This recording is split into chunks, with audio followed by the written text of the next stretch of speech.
Everybody for attending. My name is Tim Armitage and I'm a geoscientist working on hydrogen, energy storage and geothermal energy at the British Geological Survey in Edinburgh at the LAR Centre. Today I'd like to talk to you about the East Midlands storage project, EMStor project. This is a strategic innovation funded project from Ofgem and it's managed by Innovate UK. And this is a series or gates of different stages of funding that we can go through. This is the second iteration of funding.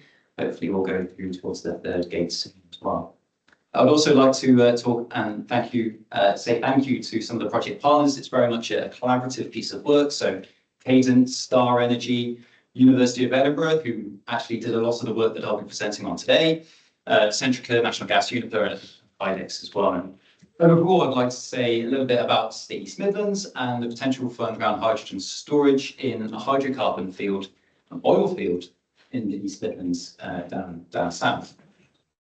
So I always open up with this graphic, with this slide. Some of you perhaps may recognise it from Grant Wilson. And what it does is it shows the current energy use that we have in the UK, and it goes back perhaps about 4 years through time. It shows gigawatt hours per day that we consume, and it's got methane in the blue, it's got electricity in the red, and wind, renewable wind in the green. And there's a couple of really interesting or key things to take away from this graphic is that really by far and large our energy system is almost wholly reliant on methane, on that fossil fuel. And the second really key thing to take away from this is that the amount of energy that we consume and the demand for energy has a huge seasonal variation from summer through to winter. About 4 times as much methane being used in the winter as it is in the summer. And that kind of makes sense as we heat our homes, as it gets cold, and we need to generate more electricity in the winter as well. And all of that gets through to used by methane, as well as on top of those industrial processes as well. Now, a lot of the energy, how we get to net zero and how we get to clean power by 2030, mission clean power, is by electrification, or at least that's what's being forecast by the SCCS and DESNZ at the moment. So that means trying to reduce the blue line almost completely, or at least using some kind of abatement process, but very much placing the heavy load and lifting on that red line. And how you manage that seasonal variation in the demand and then also the seasonal variation in the supply for energy is going to be really difficult for electrification. And when we actually look into the detail and the modelling on how that is actually going to look like in person, this is some scenarios that have been run by the SCCS and Hydrogen UK for 2 scenarios in summer and in winter. And when we try and get towards clean power by 2030, i.e. a very low amount of carbon being produced on the electricity system, we have a huge rollout of renewable energy, and that provides almost the backbone and the basis of our low carbon power system. Now, as you can see, there's going to be times of overcapacity on our renewable electricity system, and there's going to be times of undercapacity, and that's because the sun does not always shine, the wind does not always blow. And this is where long duration energy storage is really key to meting out and levelizing that intermittency and that variation between supply and demand for energy. And one form could be batteries, but at least for very long duration energy storage, it's thought that the most cost-effective way of doing this is through hydrogen and underground hydrogen storage. And this could happen through electrolysis of water, splitting of water into hydrogen and oxygen through excess electricity and oversupply of electricity, and then taking that from storage and bridging that gap between that supply and demand later on in the season. When we look at the hydrogen economy more broadly, the government is very much looking forward into how you can almost kickstart growth in the hydrogen economy, as there's a couple of ways that it's looking to do this. Most predominantly is through business models, and that is through the production, the hydrogen transport, the hydrogen storage, and the hydrogen power to gas business models. And each of these are different forms of government subsidies, looking as to how to instill investor confidence and bring up and kickstart a bit of that nascent hydrogen economy here in the UK. At least in production, we've recently heard about HAR2, Hydrogen Allocation Round 2, But the government is looking for a 10 gigawatts of low carbon hydrogen production by 2030, half of which is electrolytic, so half of which is produced from excess renewable energy. And those are distributed around the country. I guess most pertinent for this project and for what we're talking about today is the hydrogen storage business model. Now, the hydrogen storage business model is, I guess, the government's way of subsidising or supporting asset and owners of hydrogen storage asset owners to store hydrogen and incentivise them into doing so for very long periods of time, for months, if not years on end. This is a seminal piece of work, but we're a little bit unsure as to when it will come out. Initially, it was thought to come out back in 2024. We're now a year and a half delayed from this, and there's a bit of uncertainty around the policy on this. It was thought to operate through a floor mechanism to mitigate that demand risk, and perhaps some kind of partial government ownership of the stored hydrogen and gas. But I guess there's a couple of eligibility here which you need to meet. First of all, you must either repurpose mothballed infrastructure, or you must build out new infrastructure so as you don't detract from current methane gas storage. It must be operational as soon as possible, ideally by end of decade, if not start of 2030s. But then key really, it must have a technology readiness level of at least 7. And that in reality means a prototype in an operational environment. Now, there's different ways to store hydrogen in the subsurface. The most common or most used method is salt caverns. And whether rightly or wrongly, the government believes that the eligibility for this of technology readiness level 7 only applies to salt caverns, and porous rocks do not meet that threshold. So maybe this is perhaps something that we're trying to address in EMStor, in our project.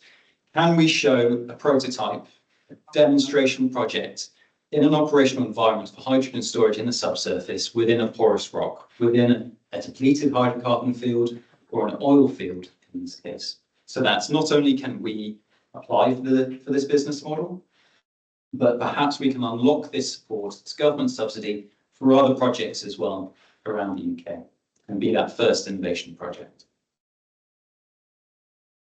Looking locally into the East Midlands area, we've got a bit of a burgeoning hydrogen economy going on here. We've got a couple of industrial clusters, we've got Teesside, we've got Humberside, and these are connected through the East Coast Hydrogen Pipeline. This pipeline is connecting those different hydrogen economies, different industrial clusters, and eventually it's going to be rolled out through to the East Midlands. And as you can see there on the top left, it goes through down into Nottingham and down to Keyworth. It will pass not too far from there as well. And there's almost a small economy growing around this with lots of different hydrogen producers and end users as well. The problem with this, however, is that we're having a multiple rollout phase of the transport infrastructure around this, the pipeline infrastructure. And we may have isolated stranded assets in this area which may not have access initially towards the pipeline. So some kind of storage to be able to mitigate against supply shocks or guarantee that security of supply could be really useful in this area until we get that pipeline put in place. And looking generally at the consortium, we've got a pretty large consortium of potential interested users, all the way from upstream producers, midstream transporters, and downstream end users as well as local stakeholders who are all on board and are local stakeholders towards this project of finding some hydrogen storage locally within the East Midlands. When we look at who they are and their demand for hydrogen, we've got various different sectors that are interested in underground hydrogen storage and hydrogen generally. And those come all the way from manufacturing, including automotive manufacturing, food and drink, heating and power, and potentially the East Midlands Airport as well. And in terms of rollout for demand, it gets pretty quickly up into the gigawatt hours, pretty soon into 2030s as well. So overall, we've got this local hydrogen economy growing within the East Midlands. It's not necessarily connected up by the transport infrastructure quite just yet. So storage is actually going to be a really important thing part of this. First of all, it could provide that resilience to decarbonise for those local industrial off-takers, without which they may not be able to guarantee that security of supply that they ever so need to decarbonise. We reduce the system capex as part of this as well. We can make better use of cheap electricity through oversupply of electricity, and it also potentially creates green jobs as well for this transition. So a couple of benefits around hydrogen storage. As a quick recap of work we did before coming into this phase of project, we previously looked at what types of hydrogen storage technologies could be applied in the local area, considering the geology. We looked at near-surface options. We looked at clustered silos and dedicated pipelines. We looked at lined rock caverns. We looked at lined rock shafts, things such as disused coal mines as well. And all of these didn't quite have the capacities required as outlined in our demand mapping and stakeholder analysis from before.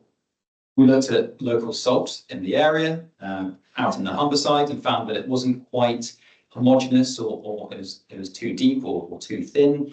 So it wasn't quite suitable either. And that left porous rocks. So porous rocks we looked at, and thankfully and quite luckily, there's a whole host of depleted oil fields and currently producing oil fields as part of the East Midlands oil province, which could potentially store hydrogen. And this is what we looked at moving forward as well into this project. So hence, I guess, the alpha phase was born. And what we looked at was the Long Clawson oil field. And the Long Clawson oil field is situated about 20 kilometres southeast of Nottingham. And it's pretty close to the hydrogen pipeline as it's being built out from the local area. It's not too far from the infrastructure. As part of the project, we had various different work packages looking at different aspects of what would take a project to move forward from conception all the way through to development of such a field. And those things include local stakeholder consultation, public perception of underground hydrogen storage, geological feasibility, well integrity, the planning and the regulatory and the compliance aspects, the business case.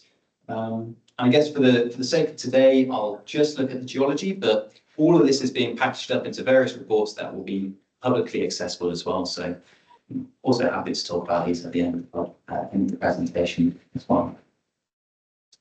I guess it's also worth noting whether we take forward this particular asset of Long Clawson or not. We would also like to, at least with this project, lay out what is a working methodology for looking and converting from a disused oil field into a potential underground hydrogen storage field as well. So whether we apply it here or not, or we apply it to a different oil field or a different porous rock, this is hopefully almost a ready-made methodology for anybody to do. So looking at the geological feasibility of underground hydrogen storage here.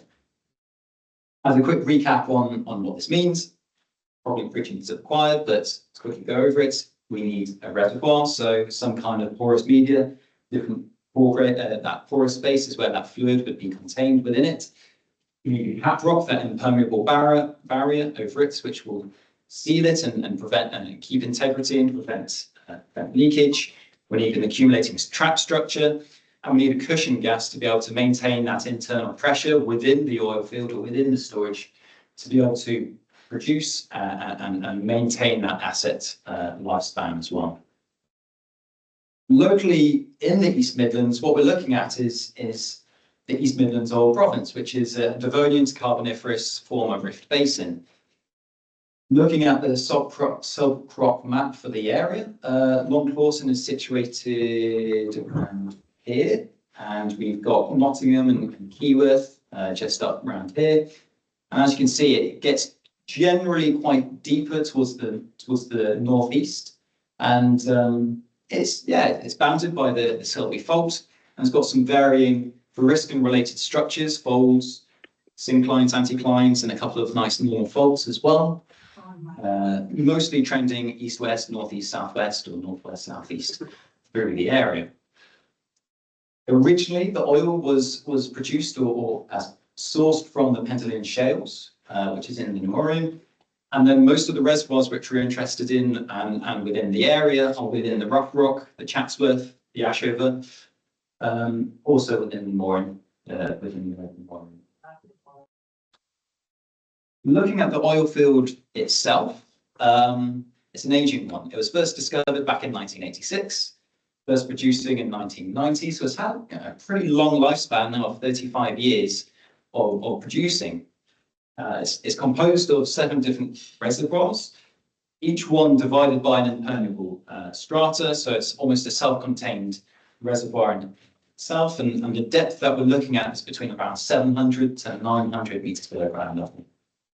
Overall structure is a rollover anticline, and it's bounded by that northeast-southwest trending bolt, normal bolt. And this actually cross-cuts and goes through a lot of the reservoir and creates connectivity between each of those reservoirs as well. There's 8 different wells that have been drilled through it between the 80s and the 90s. And in particular, what we're looking at, really, what we're interested in is the rough rock, which is a coarse-bedded sandstone, and the Chatsworth grit, which is a fine to coarse-grained, coarse-bedded sandstone with some intermediate interbeds as well.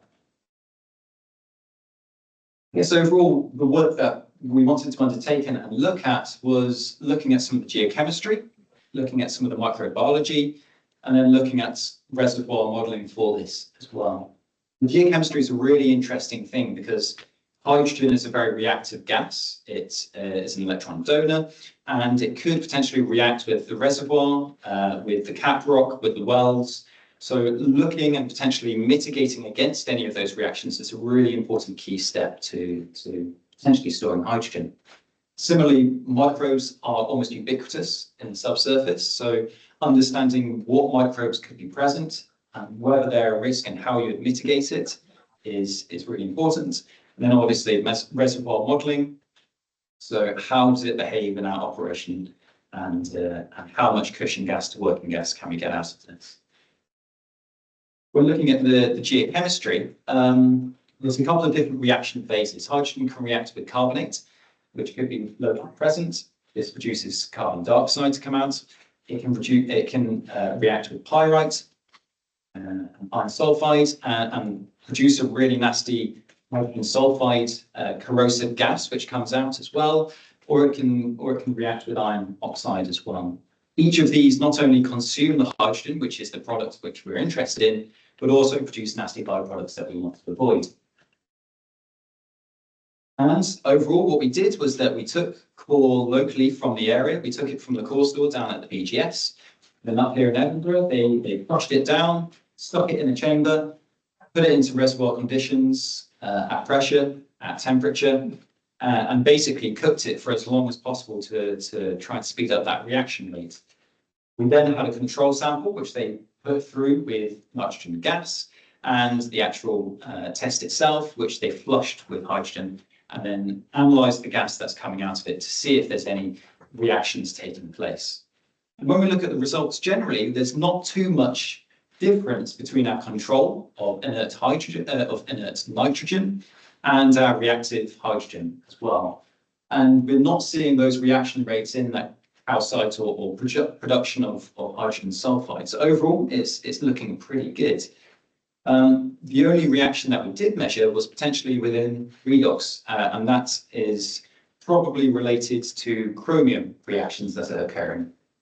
These could be occurring as to do with the cement on the well, something which perhaps shouldn't deteriorate on the well condition, but something that's still good to know. But overall, very few reactions and none of those nasty corrosive gases that we're worried about coming out from this. Looking at the microbiology, we collected formation water from the Long Clawson field. And this is really important to do because there's various different microbial organisms in the subsurface which just love eating hydrogen, and they also produce those corrosive byproducts as well. We took formation water, we cooked it at 35 degrees, which is the ambient temperature down at Long Clawson, and centrifuged out to separate out the oil and water, ran DNA extractions on them. And then when running the DNA extractions, unfortunately, we do find a whole host of microorganisms do exist down in the subsurface. Perhaps it's not actually that surprising, They are almost ubiquitous everywhere, but it does prove the presence of some of these. Of particular note, we did find sulfur reducers. They reduce in a similar way to the abiotic reaction. They reduce the sulfate that could be present into hydrogen sulfide, and they produce that nasty corrosive gas. This isn't necessarily a showstopper. It's not a game changer. It's just something that we need to mitigate when moving forward as well, perhaps by using a biocide or some kind of different operation strategy as well. It's also important to note, these only show the likely presence of microorganisms. They don't show the absolute numbers or the growth rates on these. And then finally, we looked at the reservoir modelling. So looking at the reservoir modelling, we put this through Eclipse, and we had a history map simulation of oil production from the field dating back. So we're able to almost match this with some of that form data as well. There's a couple of different parameters that we really wanted to look at in detail. So operating pressure of the reservoir, or volume of it, porosity and permeability for those characteristics, how much oil and water production has taken place, and then also, really interestingly, how many perforating wells are coming into this. So if you've got lots of perforating wells, these are potential leakage pathways for hydrogen from that reservoir. Ideally, we want to reduce those. So overall, we chose the Chatsworth B. Chatsworth B being good for its own, very few perforating wells. And overall, what we looked at when we ran through this was we ran through a simulation model with up to 20 different cycles. Those cycles were occurring annually with 6-month injection, 6-month production. And after the 20th cycle of production, we show that it is possible to store up to the capacity that we want, up to that 10 gigawatt hour overall capacity for storage, which is pretty good. However, what we do see is there is a connectivity between these different reservoir layers, and that's due to the fault. And that northeast southwest trending normal fault connects up the Chatsworth and the Rough Rock. And you can kind of see that when you go and look through some of the pressure gradient charts as shown here on the slide. As we go through our injection profile, what we're doing is we're raising up the pressure within the Chatsworth B, what our reservoir target is, and that cycles as we go through those different injection and production profiles. However, that transmissivity between the faults and the other units raises the pressure profile of those other interconnected units, and that means that we need to have a greater cushion gas requirement than what we would otherwise have thought and would like. This isn't necessarily a showstopper, but again, it's something that we need to keep in mind eventually. Ways you can go around by doing this is through other injection strategies. Change your well placement, perhaps decommission your current wells and optimize them better. But otherwise, you could use, say, water injection. Say you pressurize those other alternative units, such as in the Rough Rock and the Chatsworth, and that can reduce the amount of cushion gas overall within the system. There is a downside to this. It could decrease the overall reservoir's maximum working gas capacity, but that's perhaps a business case question that we should ask ourselves. Otherwise, you can use other alternative cushion gases. Those can include things like methane or CO2 or nitrogen. Again, these have different implications and knock-on side effects, but they are things that could be considered and could reduce that cushion gas requirement within the field. Okay, so I guess it doesn't necessarily, each of these are really important and really good things to know about going through and trying to convert a disused oil field into a hydrogen storage field. Each of these have their different aspects, and none of them seem to be absolute showstoppers towards taking forward something like this. If anything, actually, it is quite nice that they say it is very much possible, certainly within the geochemistry and within the reservoir modelling. There is more technical work to do, more work on the microbial growth rates, a more integrated geochemical modelling, and more looking at those injection strategies from the reservoir modelling are certainly needed. But none of the technical aspects that we look at seem to be a showstopper in terms of taking forward this as a project. Instead, what we're looking to do is really create that development roadmap and really flesh out that business case around it, something which perhaps I've not touched on here, but is very much important.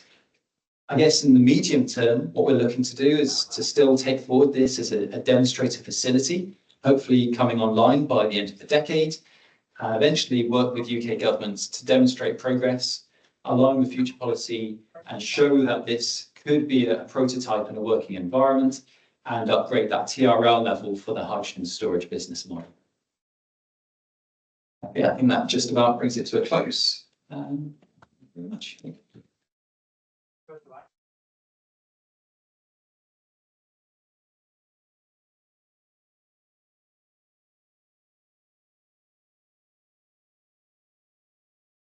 Amazing. Thank you so much, Tim, for that. Really amazing talk. And actually, it's something which I had never really appreciated, is the fact that we're starting to use depleted oil fields as potential options to store hydrogen. And my question is about more so around the fact of public perception. And obviously, these sorts of things which happened, the oil fields been there since the 1980s.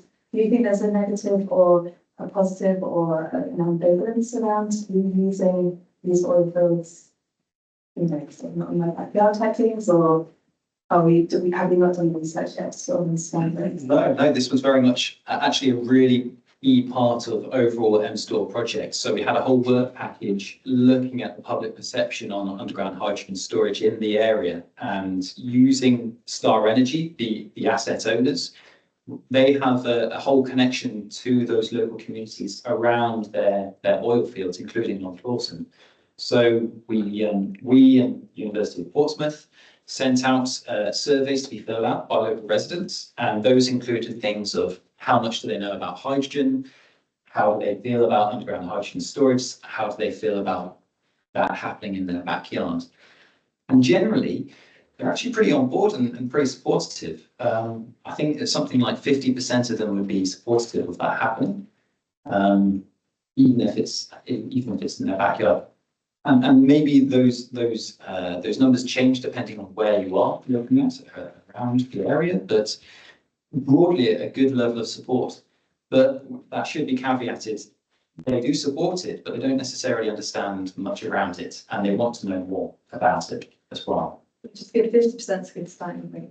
Exactly. Yeah, exactly. So I think what we found was that because they don't necessarily know a lot about it, it means, I guess, the emphasis is on us to approach the subject very carefully and to not mislead information towards them, and very carefully manage the situation around it. Does anyone have any questions in the room?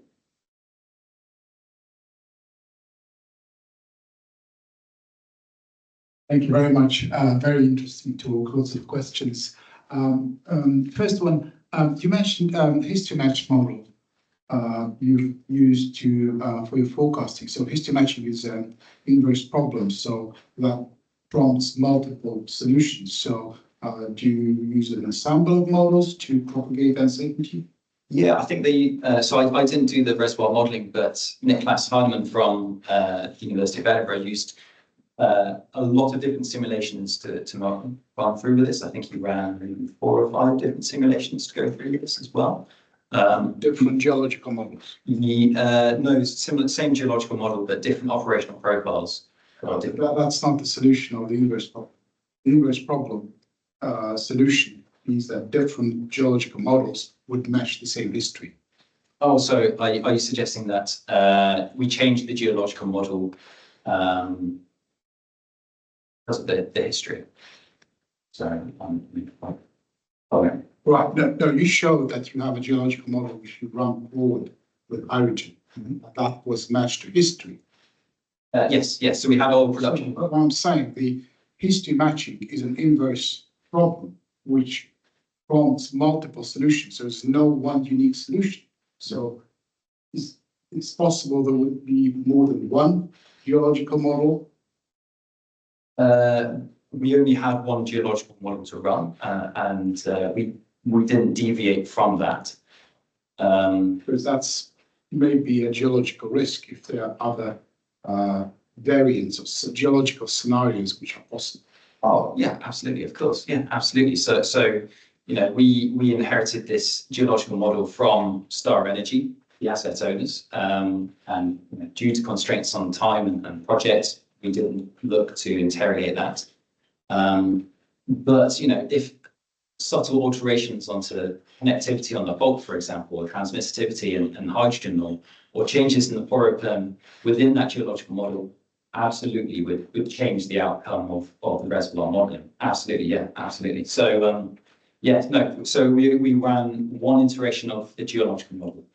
Understood. Yeah, it's just, yeah, thank you for clarifying that. It's just coming from oil and gas, so people usually end up with an ensemble of history mesh models. So, and in your case, that ensemble can be used. So the next question, recovery factors for hydrogen. So I missed it in your talk. And are they supported by, have you done any core experiments which was Recovery factor, sorry. or how much do you recover hydrogen of that you inject? Yeah, so I guess we can see here from how much we're injecting and how much of that is going towards cushion gas, how much of that is going towards working gas production as well. So I think the ratio there you're seeing is that we're injecting by the 20th cycle 10 gigawatt hours into that, and we're actually only getting out 9.3. So the recovery is not complete, as you might expect, and a lot of that is coming through fault into those other reservoirs above and below it as well. So I presume that matches your economics. You don't. Oh yeah, yeah. Well, are these numbers supported by any experiments? Sorry, within the core, for example. Yeah, no, we haven't run core samples yet. So we've not analysed how much or the poroperm for hydrogen going through the core sample. We're planning to do that. Yes, yeah, if we're allowed to get more funding from the next round, absolutely, yeah. So we'll probably take samples in that, flush hydrogen through it, look at contact angles and things like that.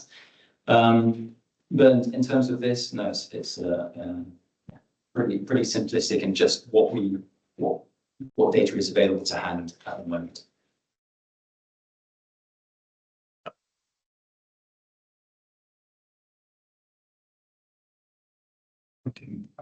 There's a couple of questions online for you. First one from Stuart Hazeltine. He says, "Hi Tim, nice talk. When thinking about the original field, was that field to spill or was it underfilled? How would that affect hydrogen retention?" So was it?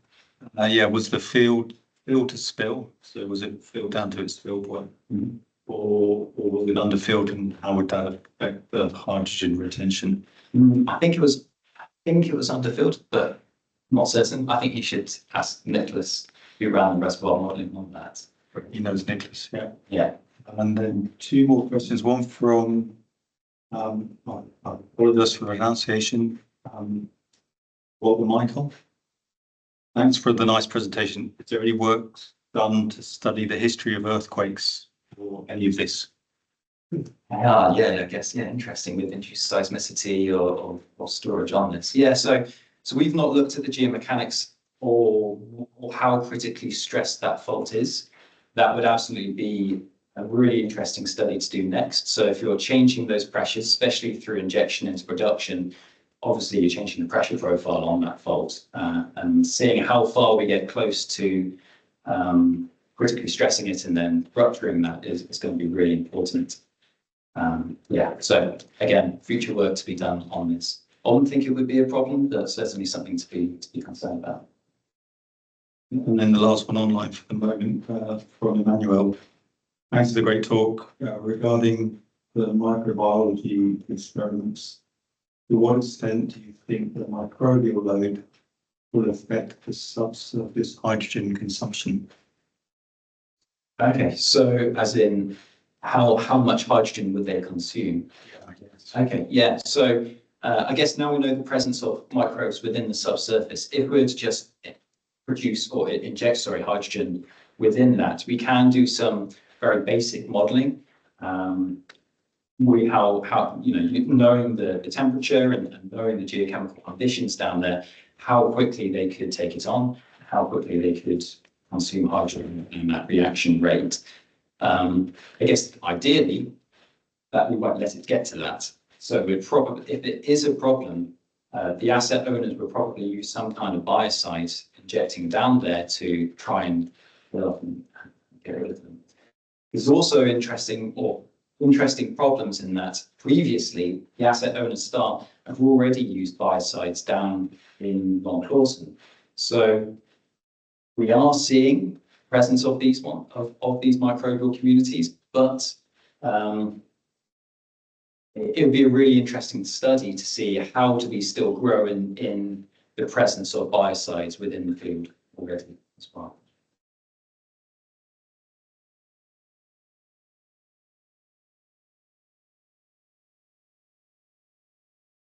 Very good. I have a couple of questions. One of them I think it's probably quite easy, but I think there was a slide where you had like a table of all different reservoirs and then you kind of suitable they were for this one. Yeah. When you were talking about the perforating wells, so you're saying basically if there are more wells perforating, it's bad. And if there are fewer wells, it's better. But the colour scheme, you have it the opposite way around on that. I don't know if that's a mistake or if it's like you've weighted it in terms of what you have more data, so it's good, and less data, so it's and maybe from that. Yeah, I think it's in terms of data. If we have too many wells, I guess there's the ideal sweet spot in how those wells are orientated or positioned around the fields to be able to best use and drive the field. But we don't want to use a reservoir that's been punctured too many times. Each one of those is a potential failure. Or I guess, I mean, I know in terms of sort of salt cavern storage for hydrogen, one of the concerns is sort of the repeated loading and unloading, and sort of effect that has on, sort of integrity of the seal and any sort of fault like that. Do you think using something like this, like a depleted sort of porous medium reservoir rock could reduce like that sort of risk in terms of like we sort of repeated loading on loading and maybe a bit less of the factor, or is it something that's still being remain kind of risk? yeah, no, I guess salt caverns and porous rocks almost occupy a slightly different role within underground hydrogen storage. So salt caverns generally have a very nice confined system, and they can react very quickly in terms of their operation, in terms of injection and production compared to the porous rock. So their cyclic and their loading can be a lot quicker and perhaps more intense than porous rock. So with a salt cavern, you can load it almost over 2 weeks.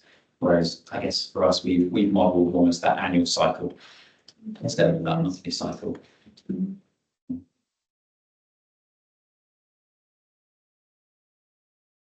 Tim, that's really interesting. I'm interested in about residual oil, and I don't know if this oil in place, oil produced ratio reflects that in some way on the table here.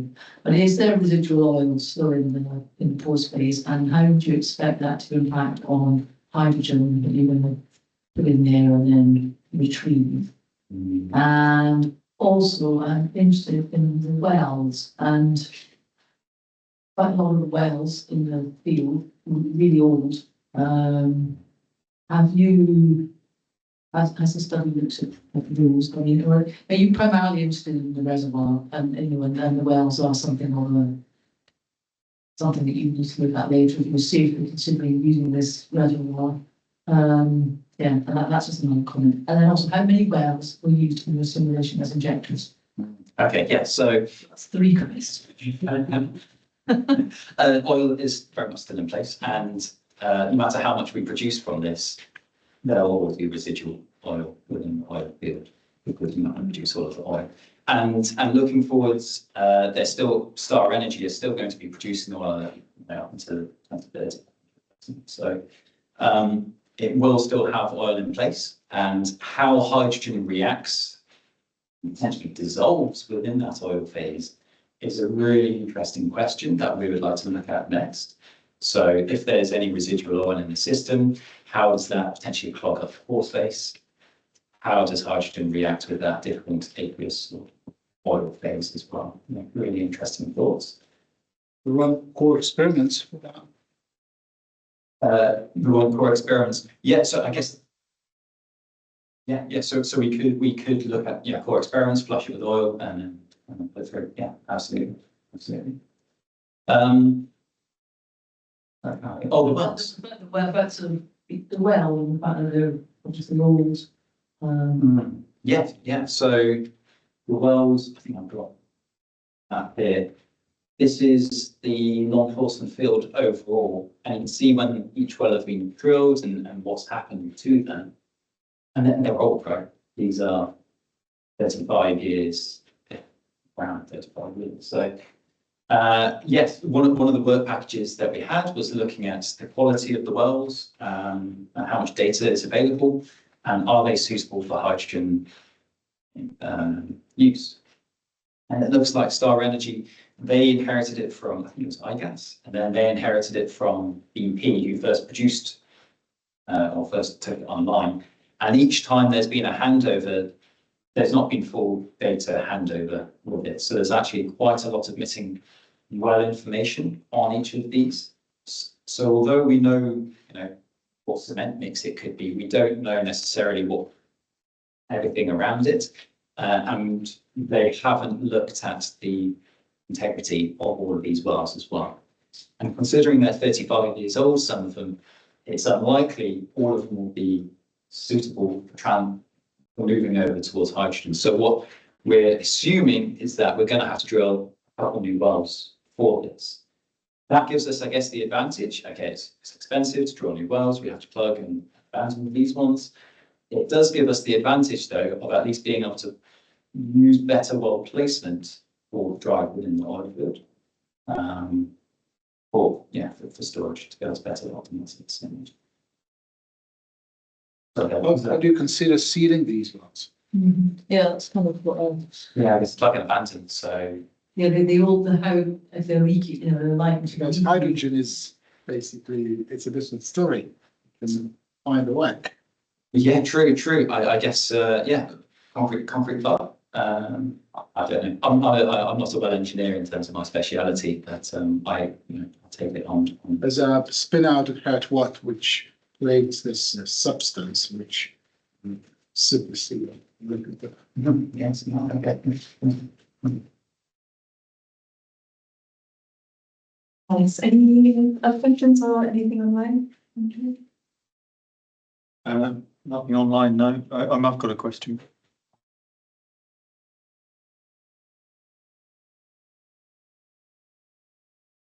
Do you think there's a chance that it'll make the allocation round 1 2020?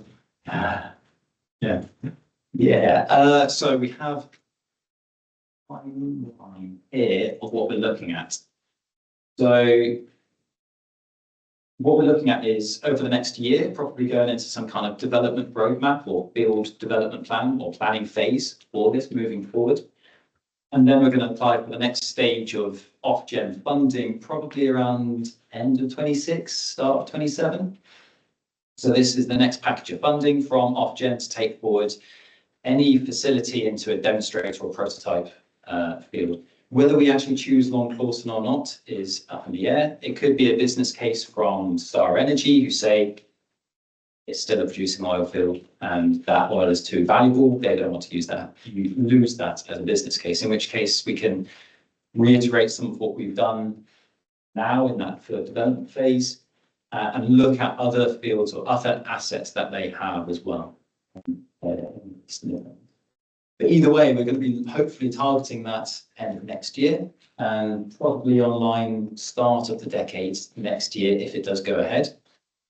That's what the idea would be. So in terms of looking at the first allocation round, it's probably out of reach of the first allocation round.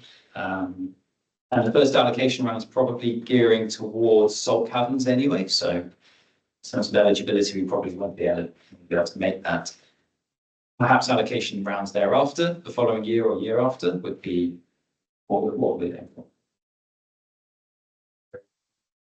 There's one question popped in the chat from Adrian Williams. So hi Tim, thank you for the talk. I'm wondering what the volume of this reservoir is and how much hydrogen would have to be produced on a daily basis to make this a viable option. Yeah, good question. So at least in terms of how much so in terms of the volume.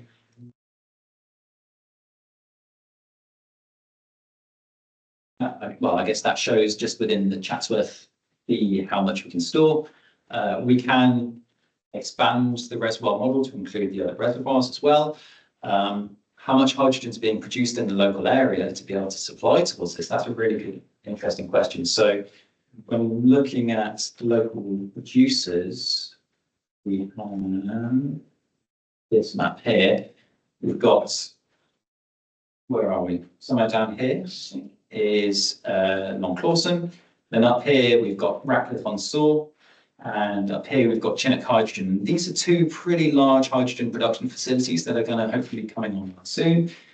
Ratcliffe-on-Soar is owned by Uniper, and I've forgotten the size on it, but I think it's either 250 or 500 megawatts. So it's a pretty large green hydrogen production power plant coming online at the old coal power plant up there. In terms of production, I guess, getting hydrogen to be able to inject it down within the system, certainly there's demand for working gas on hydrogen. I think trying to source cushion gas as hydrogen could be difficult, especially considering the price on hydrogen. Use that as a cushion gas is a very expensive cost sink. But whether we then look at maybe a nitrogen or a CO2 or probably methane, this is another iterative study that we'll do. Yeah, and a related question to that, 10 gigawatt hours makes it a tiddler compared to, say, Edinburgh or KPGS, is that right? KPGS, Cooper. Yeah, I guess 300. Yeah, so is it like you're saying that it's not the known candidate? Are they all kind of similar size? Are they all tens of gigawatt hours? Yeah, I think so. Yeah, exactly. Yeah, so they're all roughly the same size. And in terms of scale, if we go towards something like an older size or any of those scale, they are too big for what we need in the local area. Certainly, as we get up into hundreds of gigawatt hours, I think that's too large of over capacity. Having said that, if we do roll out and then connect into the hydrogen pipeline, that storage capacity might be able to then be passed on to other hydrogen producers outside of this local area and buy in from the Cadent pipeline. It isn't, I think, so quite something. Could you just explain what cushion gas is? What did you mean with that term? Cushion gas. Yeah, sure. Yeah, so cushion gas is a way to maintain pressure within your reservoir, and that can be any you can use any kind of gas within that. We've chosen to use hydrogen gas as a cushion gas for our working gas hydrogen. So I guess if you think about it, it's almost the gas that you put into the system to maintain the pressure, and you don't expect to get it out. But it's almost keeping that as a pressure to maintain pressurized system. We have to get stuff.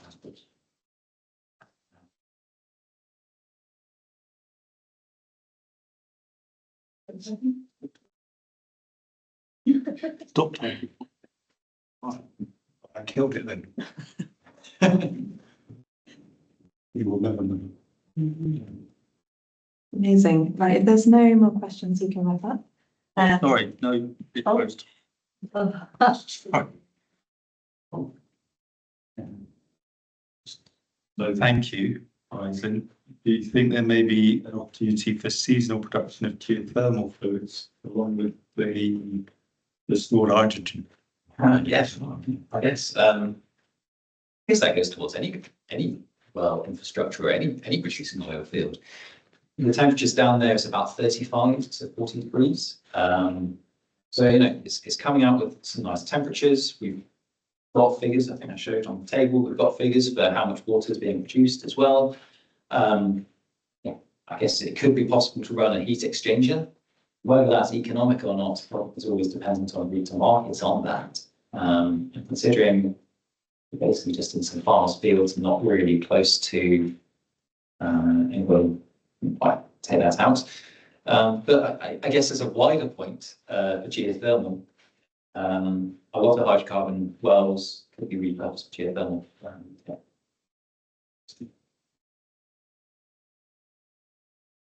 We have another 3-hour conversation about geothermal. Yes, yeah, I think so. Amazing. Thank you so much, Tim. And I'd also like to thank Gillian and Andrew as well for hosting us. So thank you so much for that. I really appreciate it. And thanks everyone for coming. So that's been really nice. Thank you.